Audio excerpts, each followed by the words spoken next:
شرک فی الذات، اللہ کی ذات میں کسی کو شریک کر دینا، یہ بدترین شرک ہے، عریاں ترین شرک ہے، اور اس شرک پر اللہ کا غضب بہت بھڑکتا ہے۔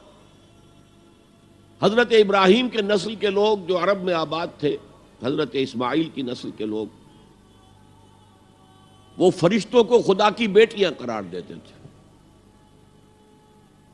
اور ان کی اکثر دیویوں کے نام مؤنث ہے، اسی لیے لات، عزا، عزا عزیز کا مؤنث ہے، منات، لات۔ وہ یہ سمجھتے تھے کہ یہ فرشتے ہیں اور فرشتوں کو اللہ کو بہت بیٹیوں کی طرح عزیز ہیں، یہ اللہ کی بیٹیاں ہیں، یہ ہماری شفاعت کریں گی اللہ کے ہاں۔ تو یہ شرک فی الذات، اللہ کی بیٹی بنا دے۔